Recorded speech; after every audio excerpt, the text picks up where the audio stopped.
मैं मीरा गोपलानी। मेरे चैनल पे आपका स्वागत है। मेरी आप सबको प्रेम भरी राम राम।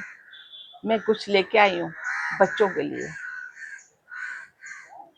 वो है तो स्नान से रिलेटेड, लेकिन अब सबको कुछ मालूम है बात, बच्चों को बातें, लेकिन क्या करते हैं, या तो भूल जाएंगे या इतनी जल्दी जल्दी करते हैं कि वो ध्यान नहीं देते।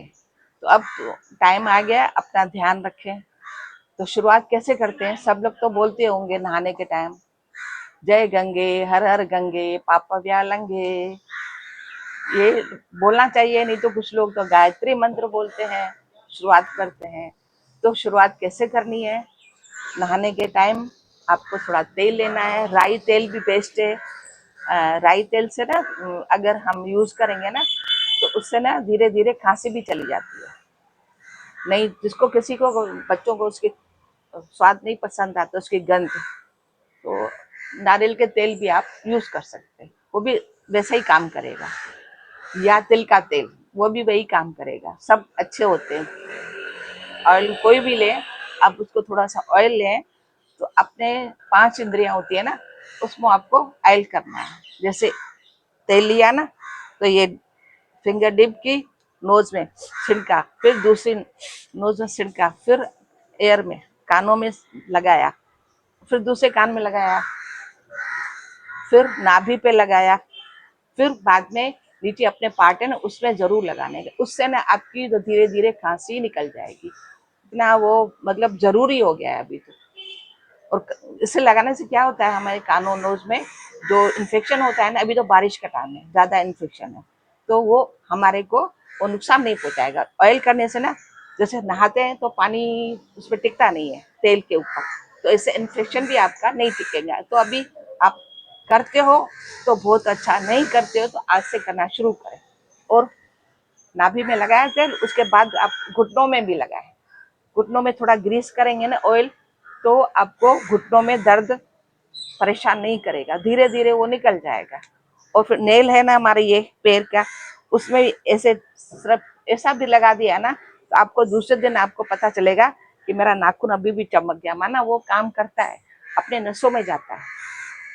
तो इसी पे याद आ गया मेरे को,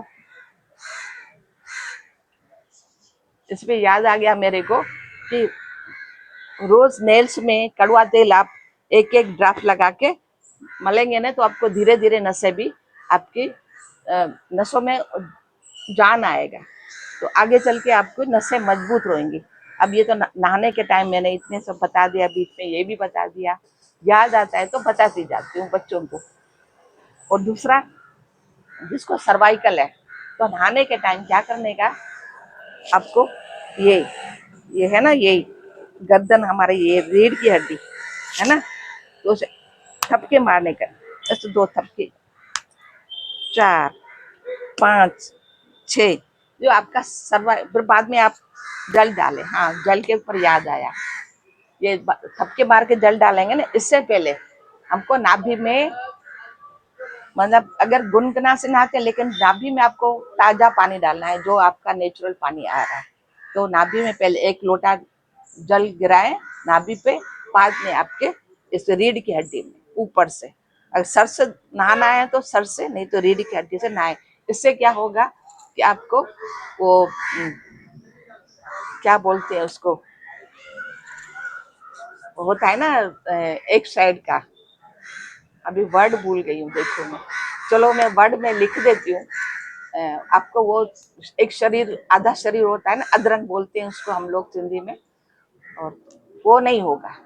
ये किसी को मालूम है, नहीं मालूम है, तो आप ध्यान रखें, पहले नाभि पे जल चढ़ाना है, फिर पीठ पे नहीं चढ़ाना है, तो वो तकलीफ नहीं होएगी। उससे बहुत टल जाता है ये तकलीफ।